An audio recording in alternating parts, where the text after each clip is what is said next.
वादियों और घाटियों के शहर जम्मू में चिनावी नदी के किनारे पर बसे रियासी में एक गुरुद्वारा है जो जम्मू से लगभग 75 किलोमीटर की दूरी पर है। इस गुरु घर के प्रांगण में गुरु गोविंद सिंह के सबसे चहीते जत्थेदार बाबा बंदा सिंह बहादुर की समाधि है। यहाँ 300 साल पुराना ऐतिहासिक गुरुघर बना हुआ है। यहाँ बंदा सिंह की अस्थियां ही नहीं बल्कि तीर, बड़ी तलवार और गुरु गोविंद सिंह द्वारा भेंट किए गए हथियार भी हैं।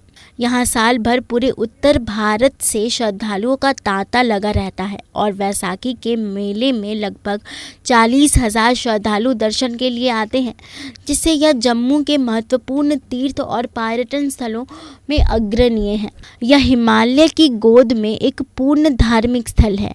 यह स्थान डेरा बाबा बंदा बहादुर सिर्फ सिखों का तीर्थ नहीं बल्कि सभी धर्मों का आकर्षण केंद्र है, जो चिनावी नदी के किनारे पर बाबा बंदा बैरागी ने बनवाया, जिन्हें गुरु गोविंद सिंह जी के सबसे प्यारे संत का खिताब प्राप्त होता है। जहां वैसाखी पर 3 दिन का मेला लगता है, जिसमें बड़ी संख्या में श्रद्धालु और तीर्थयात्री सारे देश से यहां आकर आशीष लेते हैं। बंदा बहादुर को माधव दास बैरागी के नाम से जाना जाता था, तो उनको माधव दास बैरागी का नाम मिला। बंदा सिंह का जन्म पूंछ के राजौरी में कार्तिक शुक्ल 13 1670 ईस्वी को हुआ।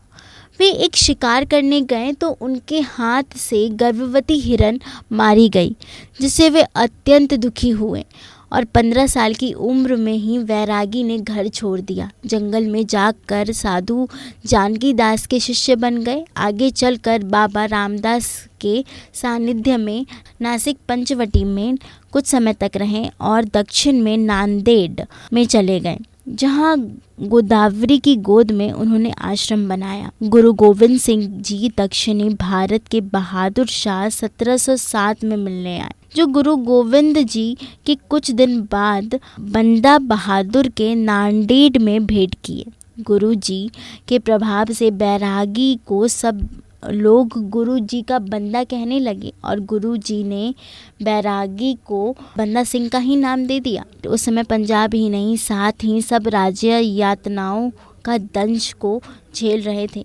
सबसे ज़्यादा दुख गुरु जी के 5 और 9 वर्ष के महान बच्चों को हुआ, जिन्हें सरहिंद के नवाब वाजिर खान ने दीवार में चुनवा कर उनकी निर्मम हत्या करवा दी। गुरु गोविंद सिंह जी के उपदेश पाकर मुगलों की यातना को झेल रहे लोगों को अन्याय से छुटकारा दिलाने और गुरु जी के आदेश से बंदा बहादुर जी पंजाब आए। जब पंजाब में सिखों के सहयोग से मुगल अधिकारियों को पराजित किया और मई 1710 में बंदा जी ने सरहिंद को जीत लिया। गुरु जी के आशीष से बंदा सिंह ने मुगलों के अजय होने का भ्रम तोड़ दिया और गुरु परिवार की शहादत का बदला भी ले लिया। गुरु जी के संकल्प को पूरा करते ही बंदा सिंह ने खालसा राज की राजधानी लोहगढ़ में सिख राज की नींव रखी, जिसमें गुरु नानक देव और गुरु गोविंद सिंह के नाम के सिक्के और बंदा सिंह ने सब वर्गों के लोगों को समान पद दिलाए। जटों को ज़मीन जायदाद और मालिकाना हक दिया। बंदा बहादुर ने शौर्य का परिचय देते हुए राज्य के बड़े भाग पर अधिकार कर लिया और उत्तर पूर्व लेकर पहाड़ी क्षेत्र पर अधिकार कर लिया। लाहौर से अमृतसर तक राजा का विस्तार कर दिया। 1715 में गुरदासपुर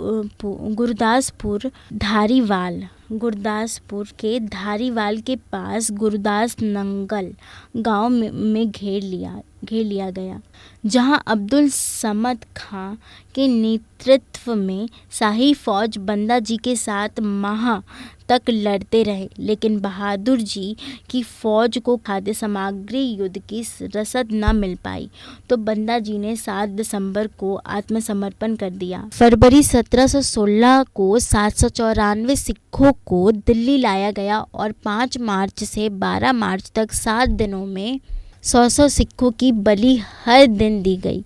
16 जून को बादशाह फर्रुखा शियार ने आदेश दिया कि बंदा सिंह बहादुर और मुख्य सैन्य अधिकारियों को काट कर टुकड़े टुकड़े कर दिए जाएं। आदेश पाते ही जल्लादों ने उन सैनिकों को बंदा जी के सामने एक करके काट दिया और आखिर में बंदा जी को आरे के साथ बीचों बीच चीर कर सजा दी।